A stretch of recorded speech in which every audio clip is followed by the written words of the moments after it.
The Australian's Victorian editor, Damon Johnston, joins us now. Damon, thanks for your time on such a busy day for you. And Jenna Clark has just given you a huge wrap for the piece that you've written for tomorrow's paper. We'll come back to that in a minute. But look, Daniel Andrews leaves just as more and more scandals were piling up.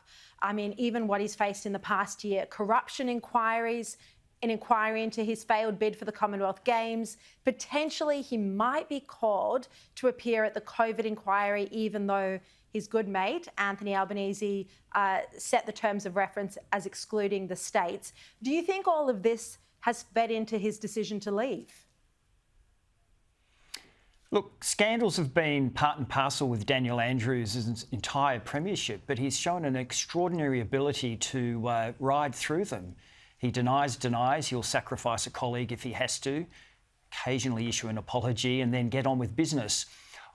I'm not so certain that the current list of scandals, crises if you like, really have forced him out. Mostly in these situations, it's never one thing.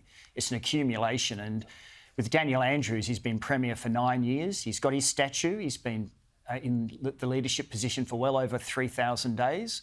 And he's been leading the Labor Party for 13 years.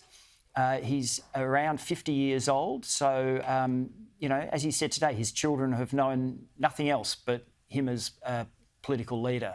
So I'm not so certain it's one scandal or even an accumulation of more recent scandals, as scandalous as something like the Commonwealth Games was, that is behind this. I just think he's worn out, and he knows that the chickens are coming home to roost down the track, and it's time for him to go. I think the biggest scandal that will confront him, or I should say his legacy, will be the budget situation in Victoria. He is the architect of a $200 billion deficit, and that will come back to haunt his legacy, I believe. Now, Damon, you have a very unique insight into Daniel Andrews because you were editor of the Herald Sun for much of his term as Premier. The piece you've written for the Oz tomorrow is The Good, the Bad and the Ugly. Can you give us a bit of an insight into how he operated behind the scenes, what he was like to deal with as a newspaper editor in the state of Victoria? Look, Daniel Andrews is probably the most consummately ruthless political leader I've ever encountered. Everything he does has a political edge. He's data-driven.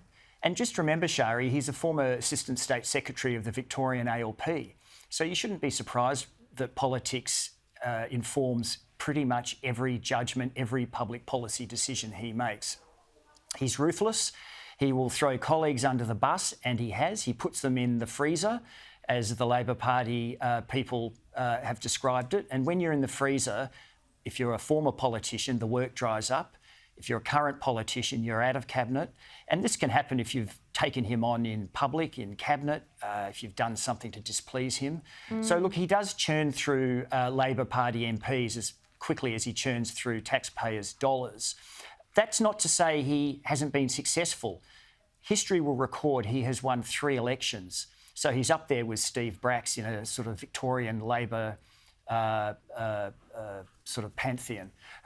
He has been the most successful, formidable political leader in modern Australian history since 2000, in my view.